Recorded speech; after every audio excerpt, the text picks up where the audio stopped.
My name is Dustin Kelly, but everybody calls me DJ. I'm prior Army, serving as both a Ford observer and a military police officer. I've spent the last 14 and a half years as a police officer and detective in a large metropolitan police department. Two things that I've learned throughout my career. One, everybody has a story to tell. And two, the best stories are true. This is the DTD Podcast.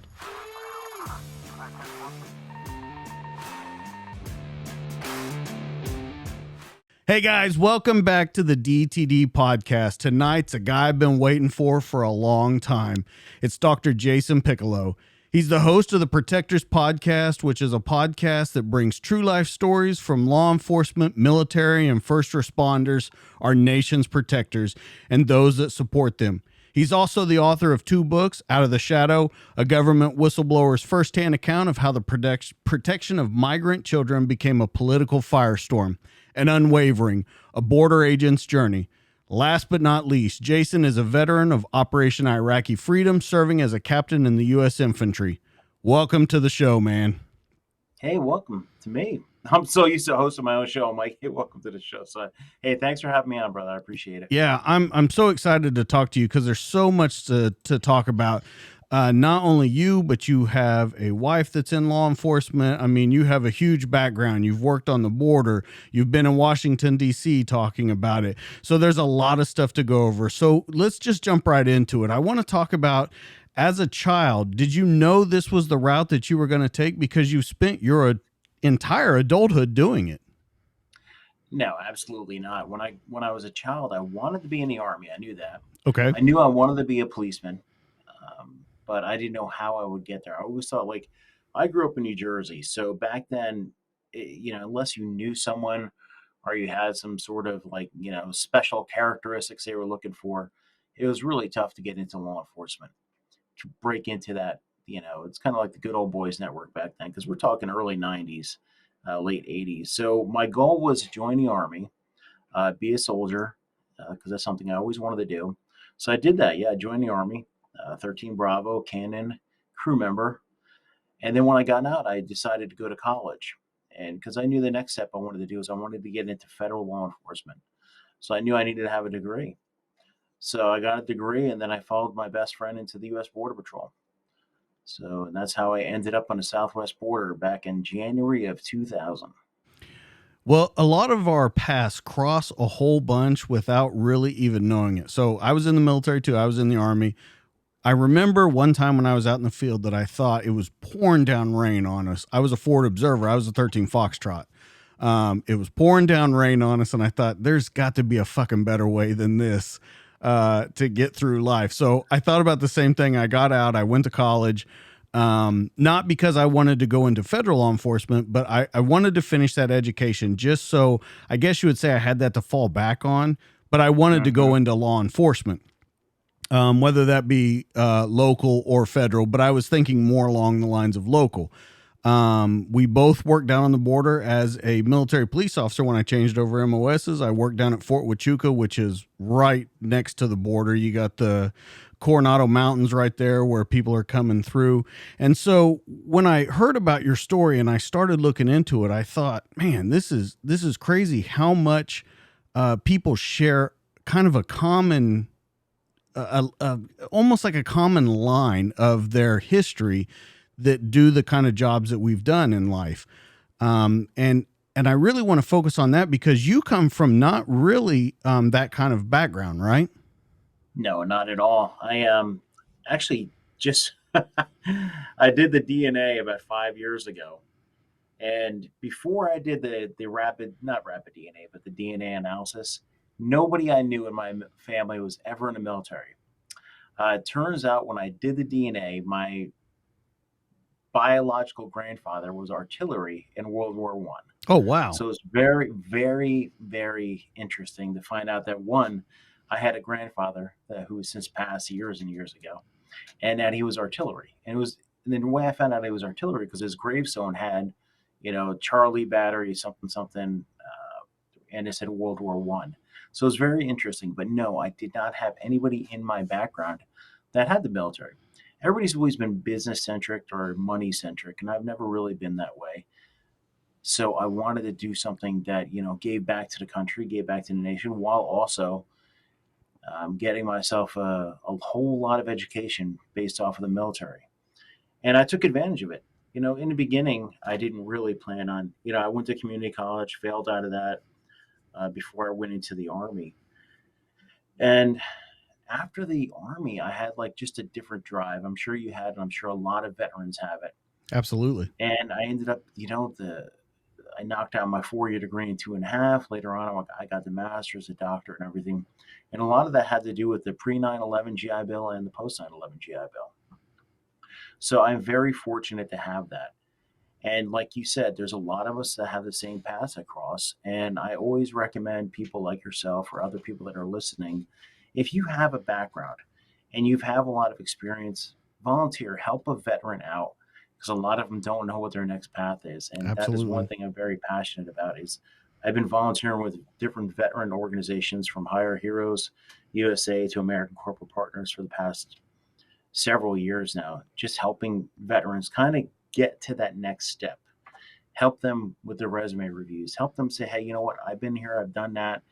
You might want to look at this path. So, yeah, definitely did not see any of this when I was 10, 11 years old, growing up by the Appalachian Mountains. I did not see myself here in Washington, D.C., talking on a microphone. Now, another common thread.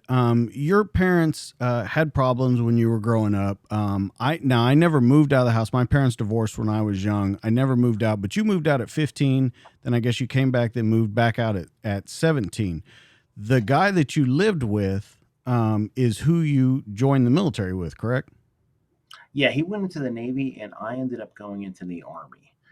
And it was just it was interesting because he wanted to be a Navy SEAL so bad, and he could have done it, but he had color blindness, so he ended up becoming a CB and did 5 years, and now he's a surveyor. Really good guy. We're still best friends. But yeah, I didn't have the best childhood in the world, but I never, maybe back in the day, but I haven't. I don't use my childhood as a crutch. I use it as Absolutely. a learn. I use it as a learning experience because I'm a dad now, and I always make sure my kids know I love them, I support them, and I try not to be a helicopter parent. I try to make them make their own mistakes and move on and drive on and not be money centric, not be narcotic centric like some of the my other family members and stuff like that, but try to have their own lives, but learn.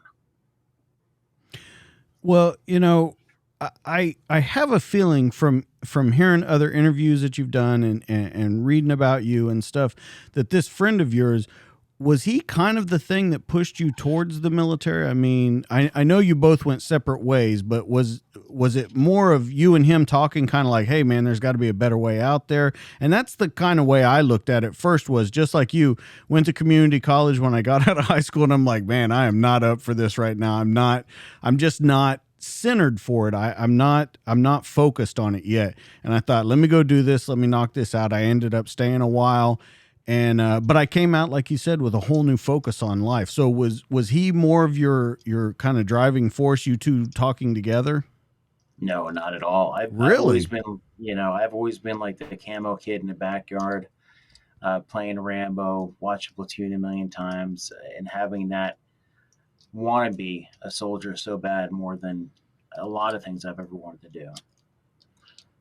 Well, So, what I thought was interesting was you were enlisted artillery, then you hmm go and you get your you become an officer and you go back infantry. Now, first off, you well, that's a funny story.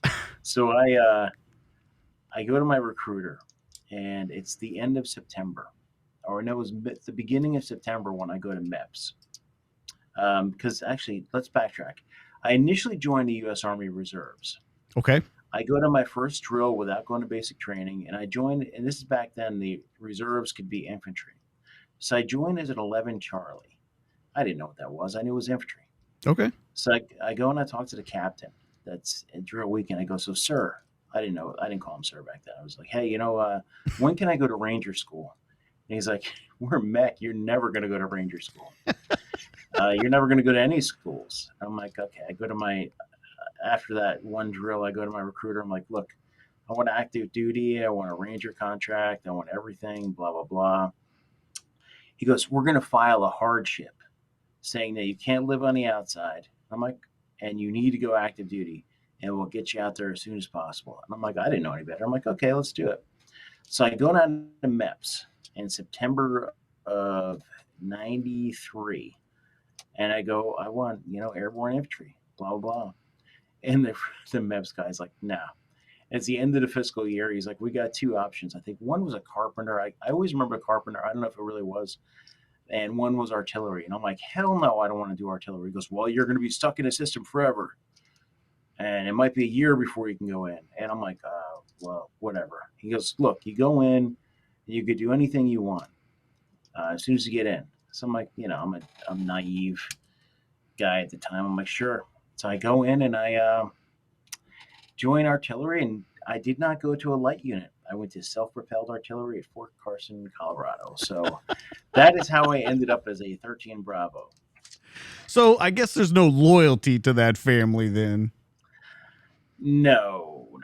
And when I got out, actually, when I went to college, I joined an MI unit, doing human stuff for a little while, just to kind of nip that, see if I really liked MI. And then I decided to do the infantry thing because I planned on staying in. I wanted to go active duty at first, but then, that's the other thing is when you graduate so quick with the ROTC program, my wife and I, our commissioning dates would have been like 6 months off, and we would have been away from each other for another year. Right. So I ended up joining the Border Patrol.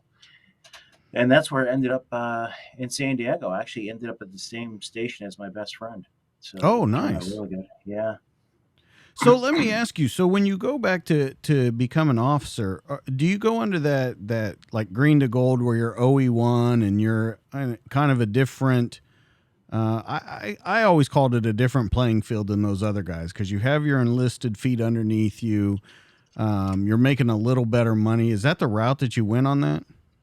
No, because I didn't get a scholarship and I didn't go right from active duty. Green to gold is like when you get a scholarship and you leave active duty to go into the reserves. So I didn't do that. So you come back in, different lifestyle? As an officer? Yeah. Oh, yeah, definitely. But, when I started working the border, I didn't have time for it. So I went into the inactive ready reserves. Okay. So I didn't spend much time in drilling until I got recalled in 05. So, yeah, and we'll get into that because I think you did a little more IRR stuff when you got recalled. I think they put you in charge of some IRR. So let's move to the Border Patrol. So you go to the Border Patrol. Now, when you went to the academy to become Border Patrol, the way I understood it, you went to FLETC, correct? Yeah. Okay. I went to one in Georgia because at the time Border Patrol was going through Charleston and Georgia. Yeah, so the FLETC Center there, in my current job, I work with those guys a lot for their interview and interrogation schools, and it's a whole different world the way they train. They have so many resources that local doesn't necessarily have. They can train at such a different level. So when you go there, you've been through basic, you've been through everything that you've gone through. Was it a cakewalk to go through it, or were you a little stressed out? Border Patrol was stressful because you had to learn immigration law, which is, it's like nothing you've ever studied before. But then you also had to learn Spanish. Okay. And if you're non-native, it's pretty tough to learn. And if you don't pass these tests, so after the academy, you have a test at 6 months and a test at 10 months. And if you fail, you're fired. There is no second chance. So it's very stressful. The academy itself was, for the Border Patrol, is very paramilitary, uniform, marching everywhere. It was just like the military. So it wasn't that tough. It was fun. The shooting, I think, was some of the best shooting I've done outside of, my personal shooting and stuff like that. But the shooting was great.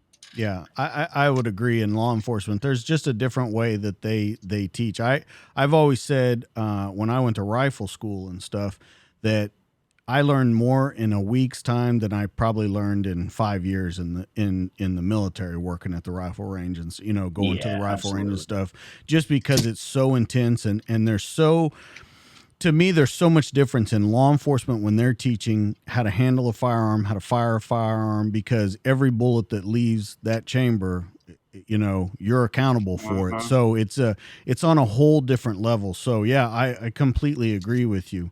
So as you get out of the Border Patrol Academy and you move, where are your areas of operation that you're going?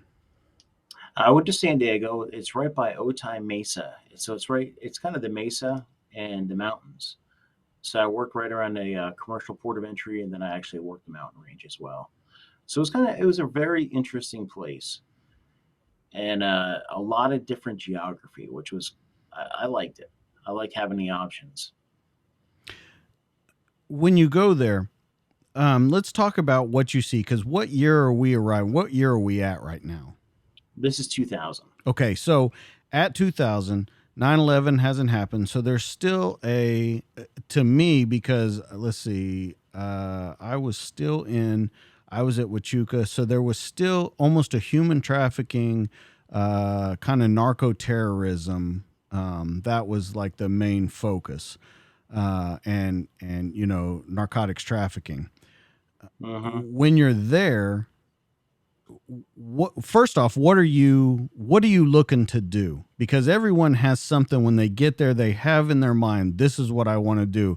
Of course, every new guy wants to save the world and all that kind of stuff, but what was the focus that you really wanted to look at? I really just wanted to track, and I Okay. got my first taste of it. So when I was in college, my best friend was already out there. He was out there for a few years before I got there, and he brought me up to the mountain range. And here I am in sneakers, and we're tracking groups. So that's what I wanted to do. I wanted to just track. I wanted to have the option of being a partner or being solo and just going out there and tracking groups out. It didn't matter if they were, narco traffickers bringing backpacks of drugs across families or anything. I just wanted to track, Hmm. and I loved it. And that's the one thing I really enjoyed. Later on when I was in only in the border patrol for 2.5 years before I went to work as a special agent. But the last 6 months I was there, I was with the ATV unit, which was, you're getting paid to drive ATVs at midnight, and it was incredible, great experience. In talking about that, when you say that you go to that unit and you like it so much, was it that you still really wanted to go to another level, or what was it about that made you change out of that? Because it sounds like you were having a good time. You were doing exactly what you wanted to do, tracking. You're in the ATV unit. What made you decide that you want to kind of switch gears again? Well, being a uniform border patrol agent, it's fine. It's great. You could do a lot with it, but there's a lot of politics. Management at the time, I don't know. Hopefully, it's been a lot better since then. Wasn't the most, um, there was not the greatest in the world. So I decided to move on, and that's why I wanted to do something more. I love the idea of being a special agent and putting the pieces of the puzzle together, and not just stopping traffic, not just going after traffic, but actually looking for the organizations, looking for who is in charge of these things and how can we, stop the bigger picture stuff.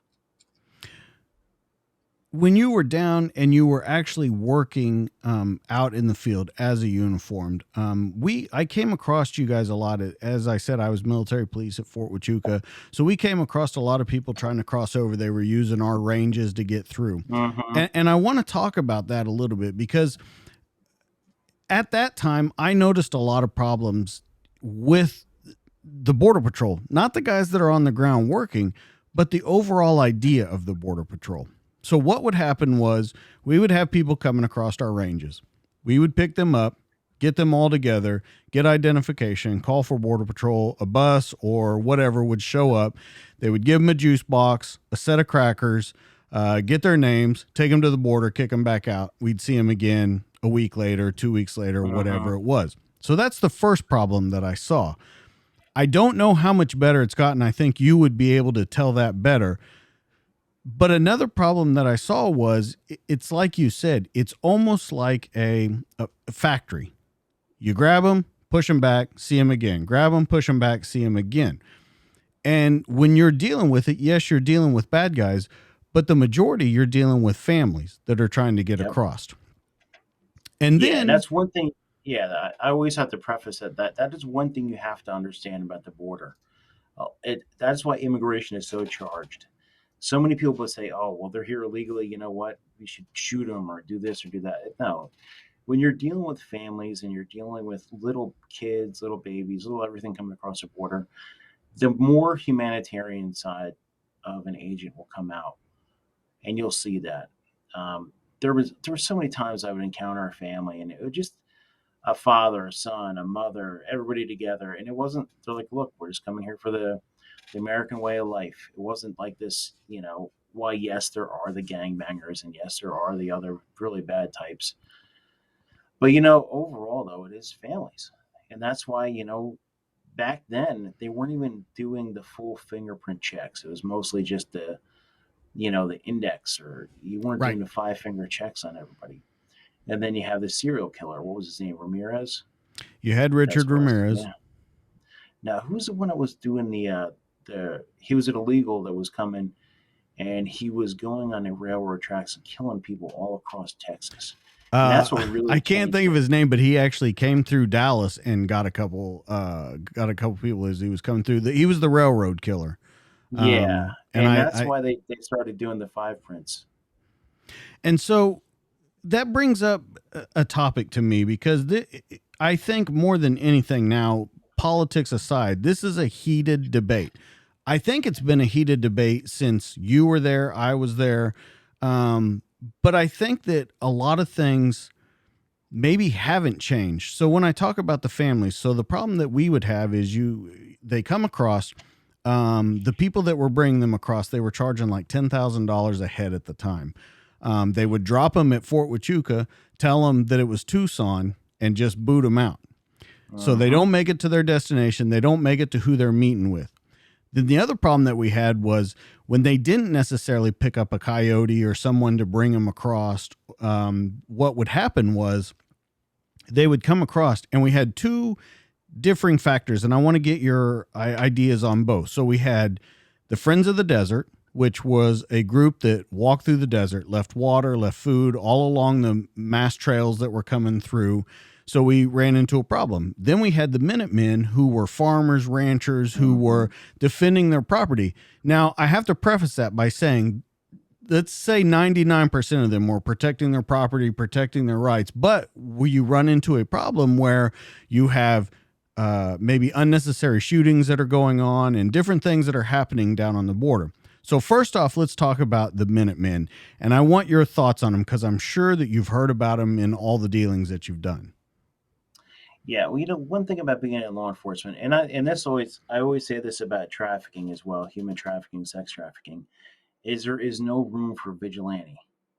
Now, you could be a great witness, you could be a great observer, you could take license plates, you could take pictures, but the minute you introduce yourself putting hands on another person, and you don't have the training, you're not law enforcement, you don't know about the Fourth Amendment, you don't know about use of force, you don't know about, like, when you shoot someone, that bullet goes through them, it goes into other people. There's a lot of different factors. And this even goes with militarizing the border. The reason they stopped doing the Joint Task Force is because I believe it was in the 1990s, a Marine reservist or Marine active duty shot a kid. So there's reasons you have law enforcement. There's reason you have observers. The Minutemen, they may have the right intentions, but the minute you become militarized, you put hands on people and you start pointing weapons at people, there's a lot of liability there, and there's a lot of really opportunity for not only them to get shot by either the traffickers or stuff, but also by law enforcement not knowing who they are. So there's a lot of different variables to that. You know, there's a reason that a lot of these academies and stuff are 4 or 5 months long.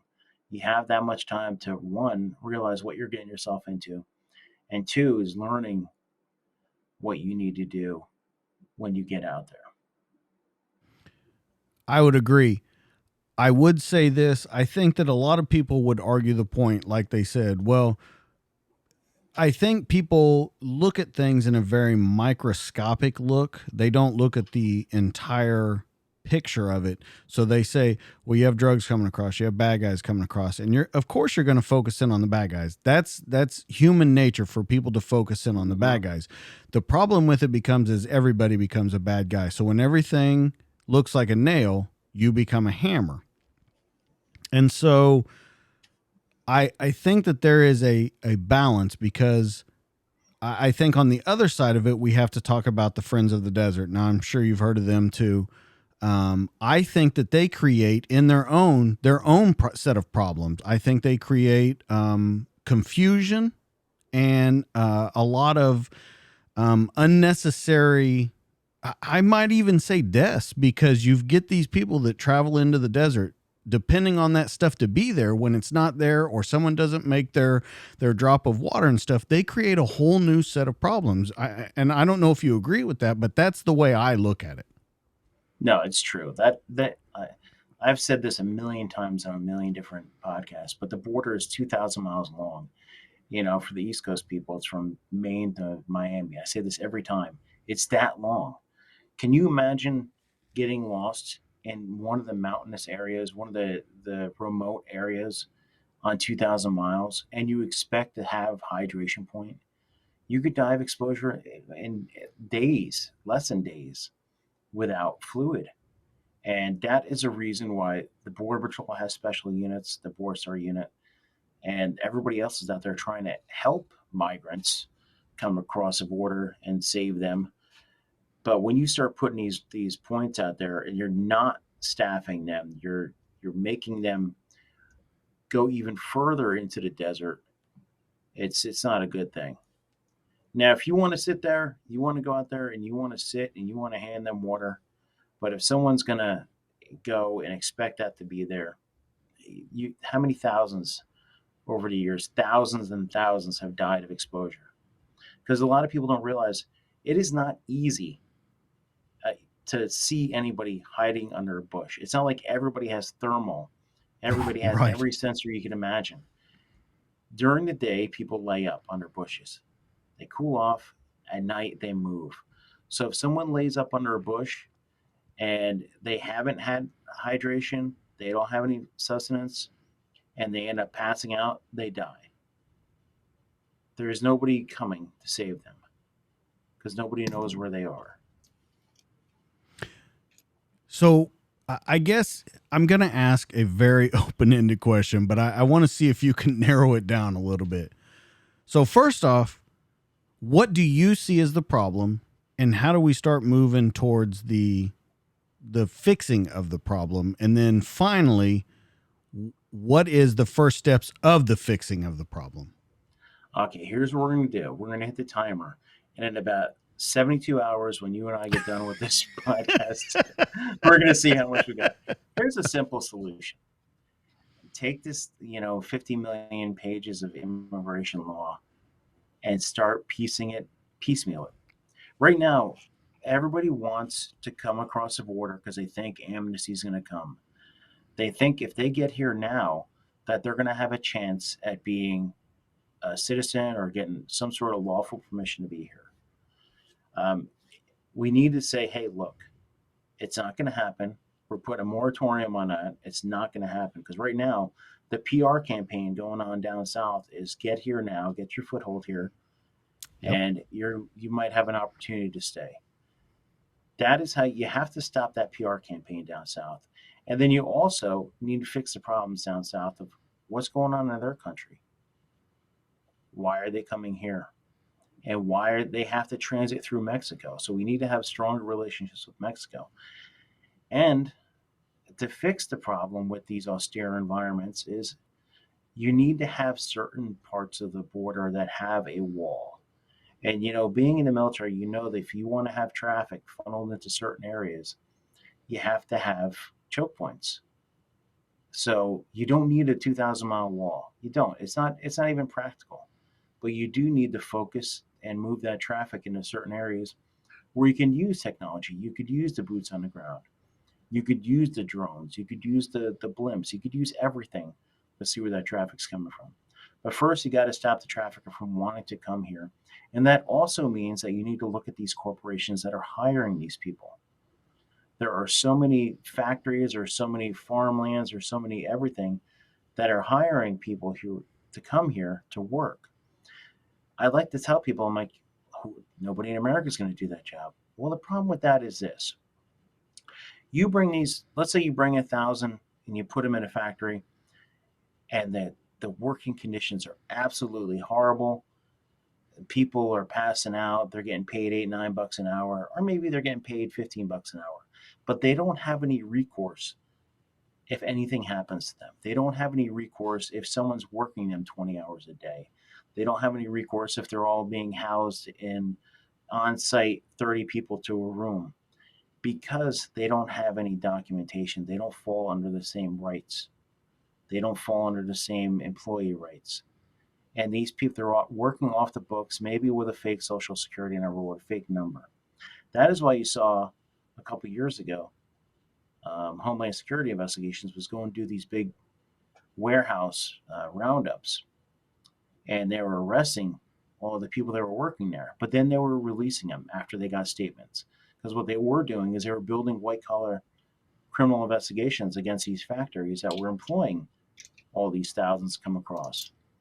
So that is the other thing. We need to have worksite enforcement, and we're talking with these major corporations that are bringing it's the pull factor. So not only do you have that, and down south, it's the immigration law. And we both know that with politics the way they are right now, nothing's going to happen. So the numbers right now are, what are we at, 1.2 million already this year, this fiscal year alone? Right. Well, what I was gonna ask you on that, when you say with politics the way they are, that's never going to change. I think that we're sending a mixed message. First off, before Biden and the current presidency, the executive got into that position, it was bring us your tired, your poor, your hungry, all that kind of stuff, because I feel like that helped voting. I really do. I think it helped to get him into the presidency. Now, we saw a change with Vice President Harris when she said, don't come here. So when you send a message at the beginning of this that come here, we'll take care of you and do everything, then they see a giant mass exodus of people headed this way, and then they say, don't do it. Now, another problem that we have in mixed is you have people like Ocasio-Cortez. They go to the border while Trump is the president and says they're holding them in cages, they're doing this, they're doing that. Then goes down there during the current administration, sees the same structures, the same things that are going on, and says that there's not a problem. I think that we're sending so many signals in so many different directions, we're going to have to funnel that down in order to just get focus on what we're actually trying to do on the border. Yeah, I mean, the kids in cages, the kids and so they take the cage portion of it out and they put a plexiglass now. So it doesn't look like a cage, but there's still, 80, 90,000 kids coming across the border. And I don't really want to get into the kids in cages and kids in the border tonight, because I just wrote an article about it. And if anybody wants to read about it or get a hold of me, just give me a heads up. Because right now I'm kind of enraged about it. And I'm trying to decide what I want to do next about everything that's going on with the kids. So, I could read my statement because it's just. And so, if anybody knows, there's unaccompanied alien children, or now they call them unaccompanied children, coming across the southwest border. A lot of them. And I worked in a cell that was, our goal was to stop these kids from being used as pawns and to go after the smuggling organizations. Same thing is happening now. And it's really, it's amazing how bad it is at the southwest border right now. And we are definitely going to get into that, because that is an amazing story in and of itself with everything that you did on that. I want to give you some numbers, comparisons of countries crossing the border. Border Patrol is reporting that crossing the border for the fiscal year, 449,000, about 150 from Mexico.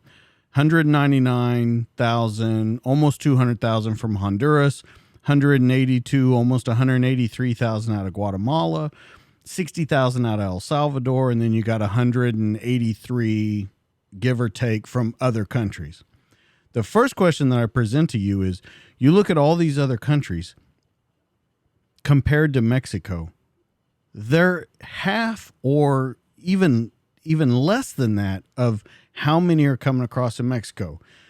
So the question that I have is, how bad is it that that is the main? Is it because they're the closest? Is it because they've been given the most mixed signals? What is it that makes their numbers so much higher than these other countries? Why are Mexicans coming across more? Yeah, That's natural. That's a natural progression. They come over, they work seasonally, and they go back down south. They send money south. every They have Christmas I family saw that. here. Yeah, so I mean that's always going to happen. But let's take a look. If everybody out there goes to cbp.gov and just looks up Southwest Land Border Encounters, you'll find incredible stats right now. I mean, Yeah, this fiscal year alone, 1.1 million, and that means from October till June. That's not even counting all of July. 1.1 million. This same time in 2020, 458,000. 2019, 977.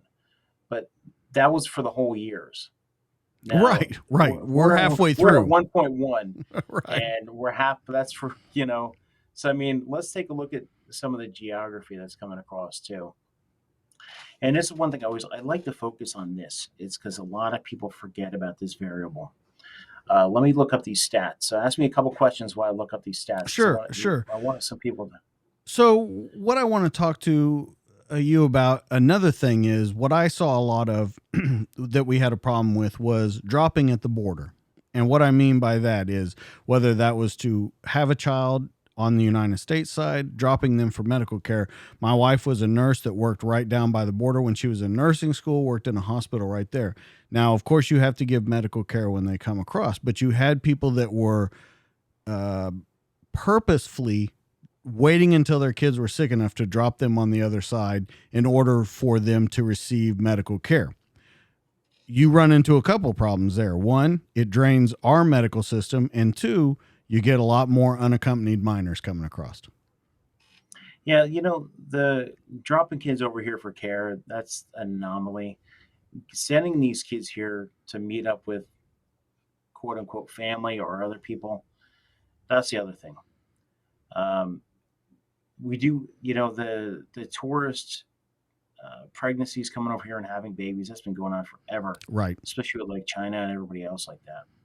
So, yeah, that's just specifically having kids, parents dropping their kids at the border. You're not going to see a lot of that happening. You will see a lot of smugglers bring kids across the border, traffickers. But wouldn't you agree the parents have to be part of that? What do you mean? Part In, of in the order kids for move? the Yeah. smugglers to bring them across, the parents have to be part of that Oh operation yeah, yeah, at yeah. some point in that line. There's some sort of family member that's involved with having that kid cross our border, which is sickening in itself. Is imagine putting a baby in the hands of some smuggler. And the videos are out there now, and they're coming. And I wish we had more of them, where the smugglers are dropping the babies across the fence or just leaving them on the side of the border. Okay, I got those stats for Okay. you. So if you go into the cbp.gov and you put in fiscal year, we'll do fiscal year 2021 and just look at these numbers. And citizenship grouping. This is all other than Mexican, other than El Salvador, other than Guatemala, Honduras, and Mexico. This is other. Okay. You've had in this fiscal year alone 187,634 coming across the border. Now, I'm not gonna. This isn't one of those alarming things, and this isn't like, oh my gosh, what are we gonna do? This is something I brought up when I used to work there for DHS. I said, what are we doing about these people coming from special interest countries, i.e., Syria, Ethiopia, Somalia, somewhere where they might have some sort of terrorist roots? And they didn't really have a plan. We've had 187 people come, 187,000 people this fiscal year alone coming. You know as well as I do, if you've never been encountered by law enforcement or an intelligence agency, either here are overseas that you will not show up on any database. Absolutely. If your phone's never been pinged, nothing else. So when they say we're going to do extreme vetting, we're going to vet them at the border or anything else, what are you going to vet them against? When you have 187,000 people coming across the border in this fiscal year alone from another than Mexico and Central America, yeah, maybe there's some coming from South America. That's a given. Maybe Brazil or somewhere. But a lot of times, what people do is they transit in through Brazil. They come up through that southwest corridor and they take the same smuggling routes as everybody else does, and they end up here on our southwest border. They present themselves to a Customs and Border Protection officer or a Border Patrol officer, and they claim asylum. Now, an asylum officers, they're going to err on the side of caution 9 times out of 10. And they're going to say, well, they may have a really good claim here. Nothing shows up on any databases. Nothing shows up here. And they're going to get a date to go see an immigration judge.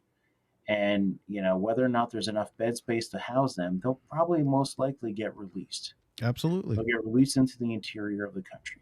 Now, how many people were overstays on 9/11? How many of the 19? I believe It was a bunch of them were overstays. Yeah. 19 people. And what do we have coming up next month? The 20th anniversary, September 11th. Yeah. So, when you start talking about the economic migration, you talk about narco trafficking, there are two things that have been part of my life for a long time. But the other thing is terrorism. Terrorism is still happening. They didn't just go away because all this other COVID and everything else. If anything, they're probably more emboldened. They're more emboldened now that we left Afghanistan, I believe, and Iraq. Because, hey, you know what? They've been doing this stuff forever. They've had generations. So now we have, over the past several fiscal years, we got 400,000 people here from other countries. You know how many immigration judges we have right now? 460. 460 to adjudicate all of these cases. 460 to adjudicate these cases, plus also the million backlog cases. And that includes the little kids coming across the border. Because what happens is they get issued a notice to appear. That means notice to appear in front of an immigration judge. And that's it. You need more judges. You need triple the judges. Then you need the support staff. And then you need people down at the border to process. And it's just a never-ending cycle. And this isn't anything new, and that's why it needs to be fixed. But don't you think at a certain point the answer is, and this is what I was, kind of going towards, you have to stop the bleeding at a certain point. At a certain point, you have to cut that off. The asylum, all that kind of stuff. You have to, until we can regroup and figure it out and get more staff in place, get more judges in place. You can't continue because you'll never catch up. And sooner or later, it's going to overwhelm the system, which it already has overwhelmed the system. But what I mean is a catastrophic overwhelming of the system. Well, we're hemorrhaging at the border. And it's not just all asylum claims. It's a lot of different things. And my viewpoint is this: we had 17 consulates in consulate stations in Central America. We need to enhance them. We need to have more opportunities for people to come down there and claim refugee status down south, not coming here and doing it. You're always going to need asylum. There's a humanitarian that says people are, running from some sort of death and violence. So, our country is great for bringing the people in. You can't stop it completely, but we need to readjust what our focus is right now. And we need to hire. And so how do we do that? Hire. And then we need to have them go through specific training to be able to determine whether or not they have legitimate asylum claims right off the bat. Erring on the side of caution is great, but sometimes you have to look at it and say, hey, am I erring on the side of caution, or am I just, adverse to risk? So let me pose this to you, because I've heard you say this. You say not just money at a wall. You hire good and give them the resources to pay informants. Now, I see a couple problems with it, and I think you will too. No one wants the job on the border. It's overwhelming. You speak about it yourself, border burnout. Yeah. Law enforcement is reaching a burnout level. In Oh yeah. general, You law can't. enforcement, whether I'm talking state, local, federal, border patrol, whatever it may be, it's reaching a burnout level because of everything and the current climate that's going on. So no one wants that job. So who do we give it to? Do we lower the standards? Because we're seeing the same thing in law enforcement. No one wants No, the you can't job. lower. Yeah, you Exactly. can't lower the standards. One thing I did, I posed this a few years ago, and I said, look, why don't we mobilize the military? And we're not talking putting infantry boots on the ground. We're talking about a medical battalion and an MB battalion that essentially knows how to do detainee operations. And we run them through the gambit there. You have drill weekends, you have tons and tons of people in the reserves and stuff. Now that we're not fighting two large scale operations, maybe it's time to start looking at our southwest border and going down there and not militarizing the border. I'm not saying that. I'm saying supplement the border patrol with detainee operations and with medical service battalions. What do you think about that? You're prior MP. No, I agree with that. Also, right now in Texas, the National Guard is working all kinds of border operations in Texas. The problem that I see with it, and I want to pose the question to you, is you say don't militarize it. And you and I both know that's not militarizing it. We're putting staff and people in place that we already have available instead of going through that whole process of hiring and background checks. And you're talking Yeah, and 2 and 3 years down the road, we're putting people in place that we have. The well, you and problem I that have different. You and I have the same optics when it comes to militarization, but civilians would be like, "Oh my gosh, any that's ex- military near the border that's is exactly what I was going militarized." to say. And that's my question to you. So how do we stop that optic of the whole world going, you fucking militarize the entire border? You're claiming you're trying to stop it with brute force. Because once again, that population is looking at it who has no fucking idea what they're talking about, is looking at it and saying everything you're just trying to attack it instead of we're trying to solve a problem. Well, that's the processing points. And I wrote an op-ed about doing port courts, actually moving, and it's funny because Trump actually did this. Is I wrote an op-ed saying, "Hey, we need to have a port court. We need to move these immigration judges into 10 cities down by the border, even if they're going to do VTC, and conduct the immigration reviews and everything there."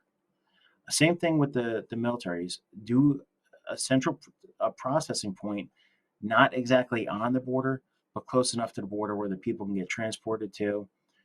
MPs, and you can cross designate other people as if you're doing detainee operations. Just do detainee operations. They search them, medical screening, and then you keep them housed there, and then you process them. If they're from Mexico, you return them to Mexico. Let me put one more problem to you with it. Because I told you, I agree with you completely on it. Here's another thing I see. You talk about detainee and all those kind of things. Abu Ghraib. You have Yeah, people going, exactly. what are you doing? What, you can't do that. I mean, I Well, you just, know what? We embedded people in Afghanistan, military. Hey, you know what? Make it transparent. Make it absolutely transparent. okay. How do we do that? You let the media in. Right now, you can't even go down to see what's going on. Right. You let media in. You have, hey, these civilian review boards like to pick on the police. No, I shouldn't say they like to pick on the police. I like to say they're there to ensure that the police are doing the right thing. Right. Same principle. Hey, we don't want another Abu Ghraib on American soil. Then you know what? Put some parameters in place where you're going to be able to review it. Have someone that's an impartial third party. But you're going to have to do something. You absolutely. Now, here's the second We're problem. absolutely at the hemorrhage point. Here's the second problem I see. Every agency, and you know because you worked federal agencies and you worked multiple federal agencies, every agency, whether local, state, federal, wants the most bang for the smallest amount of bucks. Mm-hmm. So once again, you run into that problem of we want to do things on a, we want champagne on a beer budget. And Yeah, there's got to be a crisscross point in there somewhere. There's got to yeah, be where we say we want this, but we can't quite achieve that. But we could do this if we just raise it up a little bit and we kind of meet in the middle, because right now it's one end or the other. yeah. There is no middle ground. There's nothing. Absolutely. How do we find middle ground? Well, I want to know from your point, federal, and then I'll talk from a local standpoint. How do you see it? Because when you talk about federal, there's a lot of spending and indiscriminate spending. I wouldn't say it's so much on the local level, but what I would say was they will run something local into the ground, or they'll buy bits and pieces of it that don't work together because they don't want to spend the full amount. Therefore, you have a bad product in the end, whether that be computer systems, tracking systems, whatever it may be. They don't want to buy all the components to it. On a federal level, I would think it would be the exact opposite, a lot of indiscriminate spending. Yeah, there is, and different portions of it will have different spending. So let's say we're gonna have the infrastructure bill right now. We would need a border bill or an immigration bill, or name it anything you want to name it, so it doesn't sound like we're putting a wall on a border, because God knows that's not going to get through. But you need a separate bill, and you need different funding for it, because no one agency is going to say, "Hey, I'll foot the bill for across the board." Yeah, they won't. And if you do have one that even comes close to doing that, they're going to want all the credit. Therefore, everyone else with that federal sharing program and all that kind of stuff is not going to get what is owed from it, because they're going to want, in their memorandums of understanding and all that kind of stuff, they're going to want a bigger chunk of the pie. Therefore, you're going to run into the same problem that local aren't going to help, state's not going to help, because they're not Mm-hmm. getting their piece of the pie. So you run into not only the staffing of it, you run into the politics of it. Yeah, absolutely. And I think pretty soon I'll make a decision how far I want to take the politics portion of it, and how far I want to go with what I'm feeling about the unaccompanied alien children or minor children. That's why I really, you know, there's a lot we need to do, and there's a lot that's not happening, and there's a lot of people that want to jump into the game, have no idea what they're talking about, just because they want to score some political points or some media stuff like that. But there are way too many kids coming across that southwest border now, and it's not going to stop. And they stopped vetting the sponsors, and they start moving these thousands of kids out to who knows where. Now, in going through your book, this was pretty amazing what you did. This all kind of started with an email that I don't think someone really thought out before they sent out. From what I'm understanding, they put it out there, but they didn't kind of know the ramifications that were going to come behind what they put out there. Um, No, I think this. So we used to work for the White House Security Council.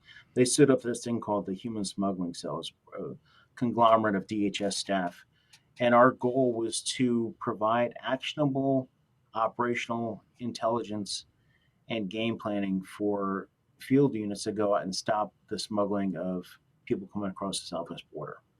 Turns out a lot of the people coming across the southwest border were the unaccompanied alien children, UACs. I was part of the cell, and I received a spreadsheet from one of my coworkers, and that spreadsheet had like thousands of sponsors. And for people that don't understand what a sponsor is, I'm going to give this very quick brief of this whole situation. A child comes up to the border, either the Customs and Border Protection Officer or the Border Patrol takes them into custody, processes them. I should say takes them into care, processes them, hands them over to ICE. ICE transports them, or they also help the processing. They transfer them to a non-law enforcement agency called Health and Human Services Office of Refugee Resettlement, who then hands them over to a contracted facility, a sponsor facility. And what they're supposed to do is a sponsor will come in. And this is almost like a foster care system. A sponsor will come in and take that child into custody. There's four different categories. and from family members on all the way down to like the fourth category, which is someone who's not a family member.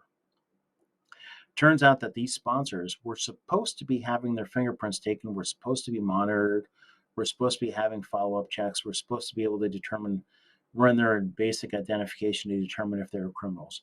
Turns out that wasn't happening. And I found a spreadsheet and this is just a snapshot. There was 29,000 names on this. And this is out of about 200,000 people that have already been sponsors. Out of the 29,000 names, 3,400 turned out to have some sort of criminal record, including sex offenders. I said, hey, you know what? This spreadsheet's a month old by the time we got it. Where are the kids now? Oh, deaf ears. Then I go, well, we're one of the biggest agencies out there, DHS. Why don't we do an operation, grab these kids, bring them back into safe custody, and determine whether or not we're going to send them to some sort of safe haven, like whether that's like a vetted sponsor, and that fell on deaf ears. So I blew the whistle. And I always say I legally blew the whistle. I went to the Office of Special Counsel. Absolutely. And I didn't do a snowed, and I didn't leak anything. I had opportunities to do it legally, so I did. And it turned out to be a shit show, and nothing happened right away. But I did work with Senator Grassley to ensure that eventually the government started doing the fingerprints. They started doing the criminal history checks. They passed it that they would. I also did work with Senator Grassley on these special interest alien countries, vetting issues I had, and all sorts of other stuff about the border. It turns out a few months ago, in March of this year, because of this massive influx of children coming back across the border, they stopped vetting sponsors. And just the other day, I was on News Nation the other day talking about this. The Border Patrol stopped someone acting like a sponsor, trying to bring a kid across and then pick them back up as a sponsor, who turned out to be a sex offender. So who knows how many thousands of these kids are ending up, if they're ending up with sex trafficking and labor trafficking, because part of that group Grassley found out was that a lot of these kids were ending up in, the farms doing forced labor. So there's a lot of stuff going on with that, and it boggles my mind, and it just, Well, I want to talk about this case a little bit because I want to break down some more intricacies of it because I thought it was pretty interesting. I think we might be doing a part 2 interview soon because I've got a. Oh, good. But let's break down a little bit of this. I thought there were some crazy things that were maybe statements that were made. They made a statement, I guess the people that you were working with in the human smuggling cell, that criminality ranges from illegal entry to sex crimes against children. And they put a couple other ones in there. There was some DWIs and stuff like that. But it almost seems flippant to say it that way. Criminality ranges. It doesn't matter. It's criminality. So what you're going to have is a problem one way or the other. The biggest one was illegal entry. So what happens? Illegal re-entry, because here's the deal with illegal re-entry. Okay. Is that it's a federal offense. Absolutely. Re-entry after deportation, 18 U.S.C. 1326. What if you're a sponsor of a child, you get picked up and you get arrested for re-entry after removal or deportation, and you go to jail and they don't know that you're sponsored a kid? Well, you're not gonna say anything. And number two, exactly. Isn't the second time you're picked up, you're banned for 10 years automatically, right? From re-entry. Yeah, but there's I mean, we're finding someone to, there's always going to be some sort of discretion depending on the administration. You're supposed to be banned, but you've had numerous people coming across multiple re-entries after deportation with criminal offenses who aren't even getting prosecuted. So you're supposed to be. But how is that a suitable sponsor for someone? It's not. Exactly. So going into it a little more, as you bring this up to them, to your chain of command, they tell you, we have no immediate action planned. No. Okay. That doesn't even make sense. We have no immediate action. Then make an immediate action plan. There has to be. Yeah. That's why it's called an immediate action plan. You can change it. as it goes. I sometimes wonder, like when these people get into these positions, senior positions, if they lose their concept of reality. Because I was thinking at the time this was happening, people are jockeying for promotions and jockeying for this. The next year's it's going to be 2016. It's going to be an election year. We don't want anything to do with this, and it's very disheartening. And to see this happening again, yeah. Now, to go on top of that, you had all the information available to you. You had last known address, alleged names, photographs, biographic data. You had all of these things at your fingertips already. That ties back into that no immediate action plan. There's your action plan. Mm-hmm. You have all the stuff available to you. Not only were you told no immediate action, you were told to stand down. Yeah, exactly.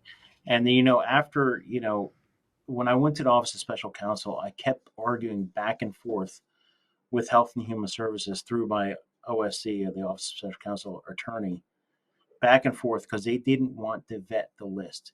They came up with a snapshot. I'll have to look at the data again, but I think they looked at 25 of those 29 and said 29,000. They said, oh, well, only one of those 25 has any real criminality. And I was like, come on. If I got to pull it up again, but I have responses online, and they're at the OSC website. So if anybody ever wants to know about whistleblowing, if you go to the OSC website, they have the agency's responses, and they have that you could provide a response as well. And I did provide my responses. I'll have to pull them up for you and shoot you an email with that, because I really went in depth and said, look, the data you're arguing against is your data. So it made no sense. And to people out there, there's a lot of this out there. If you Google my name, you'll find a lot of the information about it out there. And I'll gladly answer any questions. So here's my kind of, not my final question of that, because we got to get into a couple more little things about this case. But the big thing is you're told to stand down. People aren't listening to you.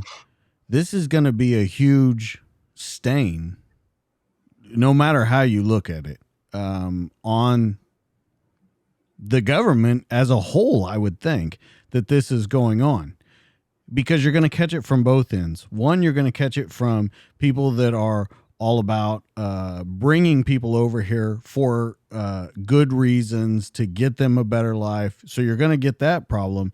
And then number two, you're going to get that you've lost control at the border, because you can't even control who's taking who across the border. You're once again in a no-win situation. Yeah. So if immediate action is done like you organized or like you said to do you cut this off and stop it from being such a stain without people even realizing it? What I'm asking is, you see the problem there. You make immediate action on it. It's still a problem, but do you just address, like you said, with clear and concise language, look, we found out there was a problem. It had slipped by us. We are now working to fix the problem. Isn't that better in the end? Yeah, absolutely. That's what they should have done. And then fix the problem. They still didn't want to vet the sponsors. It took, Grassley calling them on a carpet 3 or 4 times. So I guess my question is, I don't understand why they didn't want to vet these people. It's not a simple process, but it's a necessary process. Yeah. The thing is that there's 2 different sides. One side says if someone's here present or someone's here illegal, they're not going to want to come forward. Okay. Because they're going to get vetted. The problem with that is the people doing the vetting aren't immigration. It would have to be whoever the contracted facility is. And then the other thing is, if they're criminals, they're not going to come forward. So, and the goal is to get these kids out of custody so quick that nobody even knows they're there. And that's what the problem we're having now is, like, they want these kids out of, I call it safe havens, and put into unknown variables as quick as possible, because they don't want them to be looked at as quote unquote kids in cages. Well, that brings up the next point. Great. MS-13. A lot of them are sneaking in as unaccompanied minors. You're seeing that problem. The problem with that is they're releasing them within 72 hours. Just like you said, they're trying to get them through the system so fast and get done whatever they say they're getting done that these guys are getting released within 72 hours. And we don't even need to go into the damage and destruction the MS-13 has done in the No, United not at all. States. And I always preface, and I think you probably, if you heard a lot of my interviews and stuff, is that I'm always like, hey, look, MS-13 does come across, but the kids I'm always concerned about are the tender age ones, the 13 and below. And yes, a lot of MS-13 can act at any age they want, but it's these tender age, babies and stuff like that that really concern me. And yes, I'm concerned about all kids coming across the border, but I'm very concerned about the ones who, one, don't know who they're getting released to because, one, they never met them. Two, they don't have the faculties because they're babies on up to 3 or 4. They don't know who that person is. Right. That, and yes, MS-13 comes across all the time. Even Grassley brought that up. I brought that up in a bunch of things. So yeah, and that's the other concerning is who else is sneaking in with these unaccompanied alien children, minor children. So what was the answer to that? What do you mean? What answer did your chain of command give when you brought up and the senator brought up, look, MS-13, these other ones are coming in? I would love to hear what the answer they gave compared to some of these other answers that they gave.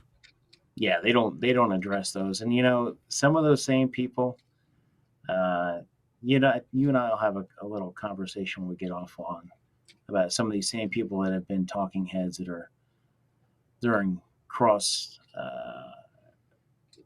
what do you call it, presidentials. So we'll talk about that at a different line about the same people who called on a carpet who later on become commentators. So yeah. Well, brother, I think we might have to do a part 2. Yeah, absolutely. So let's finish this up real quick. Whistleblowing. It got you caused your detail to be terminated without cause. Then you received the prestigious Director's Award. Isn't that crazy? I don't know how that happens, but I don't either. how did that award ceremony go? Oh, they just handed it to me because then they said that only a certain amount of people can go to the award ceremony. See, people don't understand. I don't know if I put this in the books or not, but I actually co-authored and wrote the business plan and the charter for the human smuggling cell. Like literally wrote it.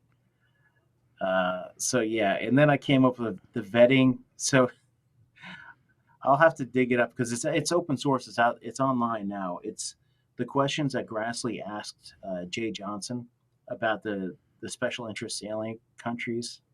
People, I came up with a vetting thing that they used for that.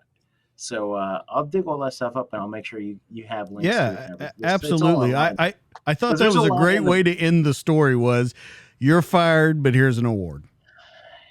Yeah, the actual ICE Director's Award. I get the ICE Director's Award literally like 2 weeks after I get terminated from that detail. Let me go into this how I got terminated from this detail real quick. So back and forth with home HHS. It's going on for 3 months. Nothing's changing, and I'm getting frustrated. I'm like, look, they're not changing the process. They keep trying to devalidate the information they gave. So I said, look, I will confidentially sit down with all the HHS people through the phone, remain anonymous, and explain everything that happened.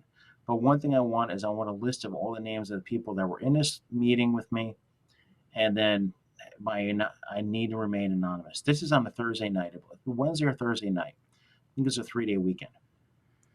I'm in the parking lot of the HSC in my car, talking to these people. Back and forth. We're like, oh, okay. Well, how do you know all this information? How do you know it's validated? And what is your background? And I'm at the time I wasn't even thinking. I said, well, I'm a certified fraud examiner, and I work closely with this HSC. Only one certified fraud examiner I know that works anywhere near that stuff. And I said I worked closely with this human smuggling cell.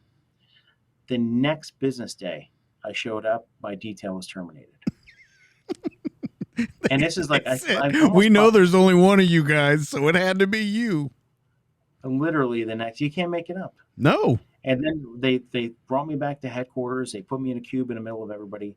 So my cube, you could tell people were messing with my cubicle, looking through stuff. My email started getting corrupted. I started thinking I see G rides up the road.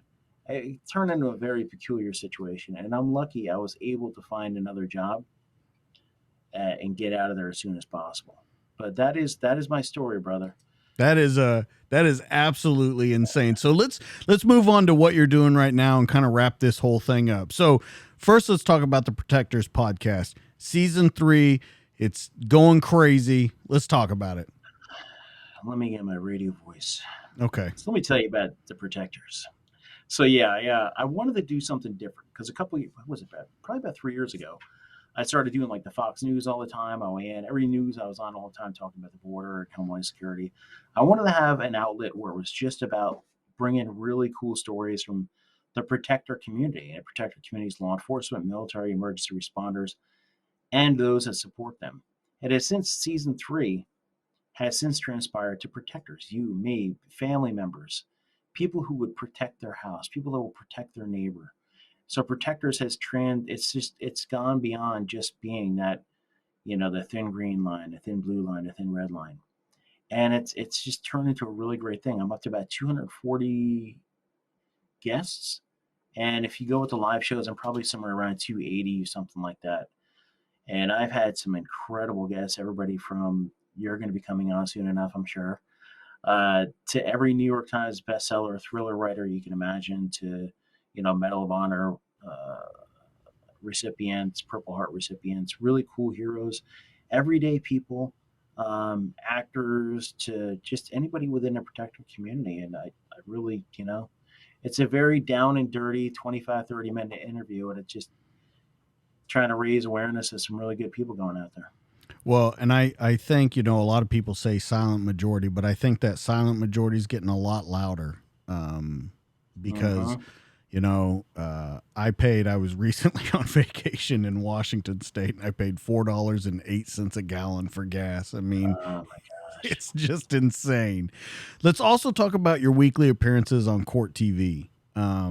Court TV. I'll be on there twice this week, man. Yeah, it's pretty interesting to watch. They just kind of, I like how they do it because they'll show the ones that I've seen. They'll show a video clip and they'll go, "Okay, go. What do you think about that?" And you're like, "Okay, this is what I think." Here's what I think. Yeah, there's no real setup for it.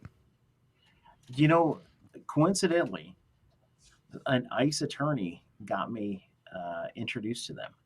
Oh, And really? this was September of 2020. So I've literally been on there almost every week, give or take about 4 total weeks since September.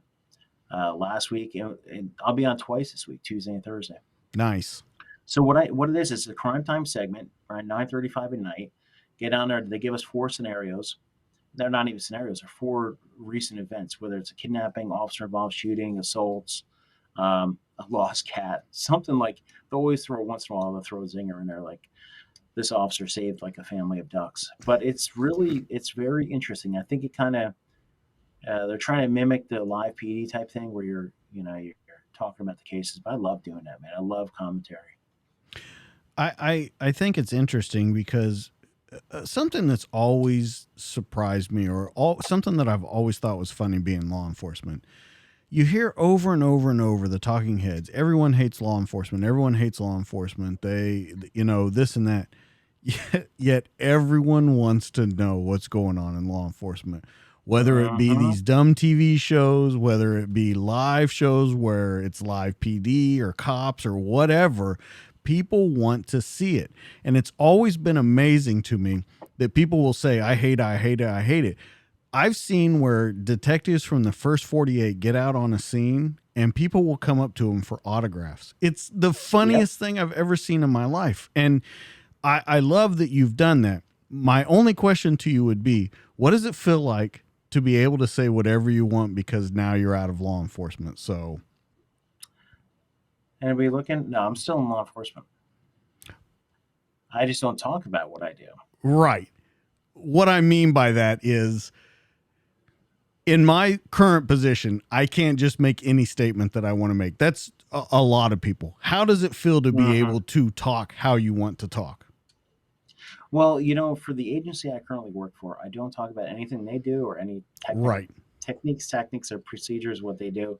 I basically like I teach. I'm a professor as well, so I use a lot of my either previous experience or I use whatever I teach because I teach homeland security, criminal justice, cybersecurity, and everything you can imagine.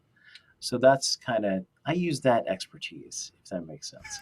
But it is very nice to say, "Hey, look, that over there is something." I'm like, "Huh? Maybe he didn't do the right thing. Maybe they did."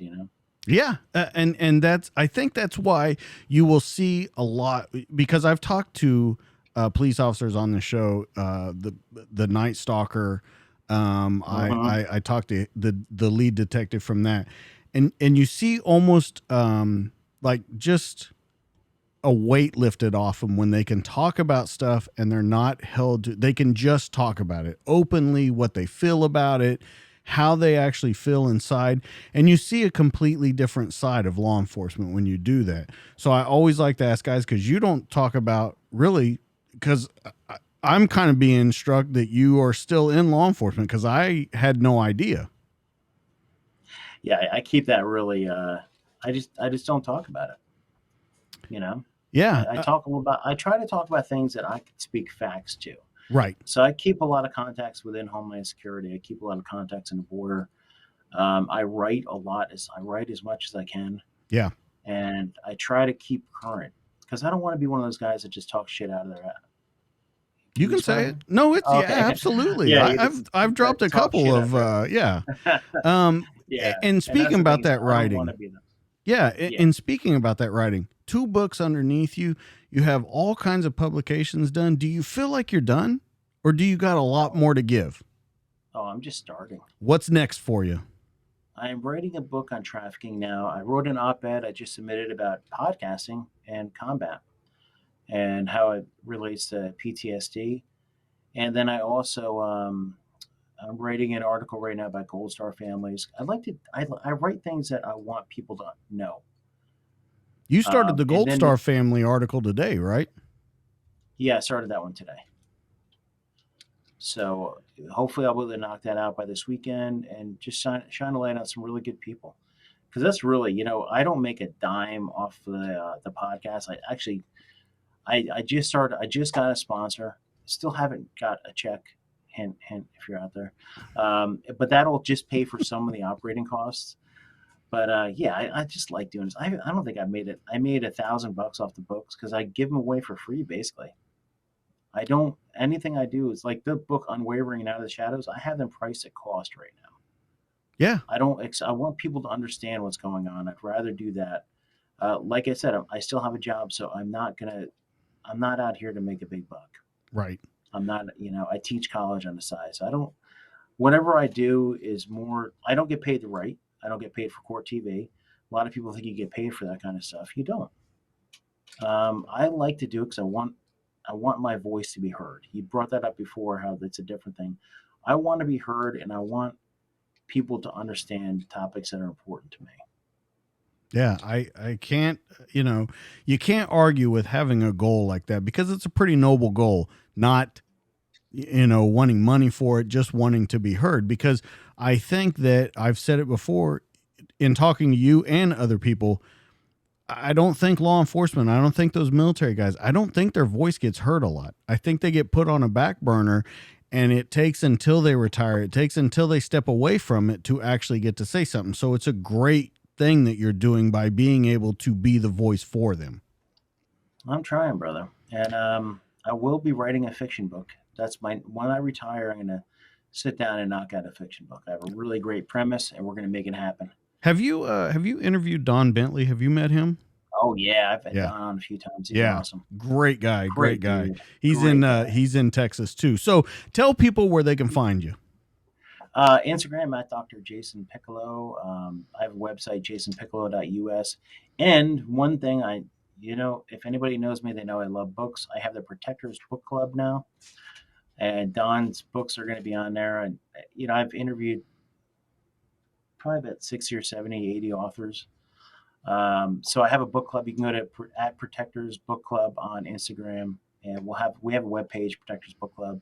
and there will be a Facebook for that as well. And I give away free books all the time. I was just about to bring that up. Talk about that real quick, because I don't think people know. You're the only guy that I know that they can get a bunch of advanced copies and get them out to the people that he wants to be in the book club. So talk about that a little bit, because that's pretty interesting. So I have a lot of publicists reach out to me, and a lot of publishing houses reach out to me now about having the authors on. So lately I just been asking them, like, hey, can you send me 4 or 5 ARCs? And ARCs are advanced reader copies. And I'll make sure that, people within this book club, and it's nothing. The book club is free. I pay for the shipping. I just do media mail. It costs me $10 to send 5 books. They'll send me a whole bunch of copies, and I'll send them out. And my only ask is you read it and you review it. Yeah, they only send me 1 copy right now. So, well, once you get to protect book club, I'm starting to build that up. So, let's talk about a couple things where people can find your books: Amazon, Kindle, Barnes and Noble, Unwavering: A Border Agent's Journey. You've done a second edition to kind of add some things into it. They can find Out of the Shadows. You are exactly right. They are at cost, and you can also get them on Kindle form at a very low cost. I think it's great that you have those books out there. They're very fast reads. And they contain a ton of information in them. Like you said, jasonpiccolo.us. Get on Facebook, get on Instagram, get on LinkedIn, get on YouTube. You're pretty much everywhere you turn around in social media. Is there anything else that you want to promote before we wrap this up? No, I think I'm going to knock out of the Shadows as a podcast.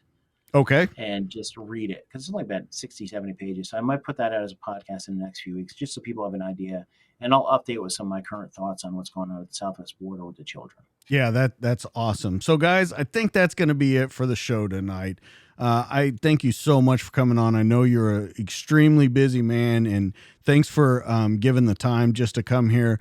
All the places that you can find him, you'll find him on our Facebook group. If you want some more of me, you can find me on Twitter at DoublespeakDJ. You can find me on Facebook at the DTD Podcast, and you can find me on YouTube at the DTD Podcast. Also, guys, make sure you stop by blackpointtactical.com. Those guys are awesome. They're going to be on the show next week. They've sent us some holsters. They make some fantastic gear for you guys to use. So make sure you go to blackpointtactical.com and see them. That's Jason. I'm DJ. This has been the show. We'll catch you on the next one. See you guys.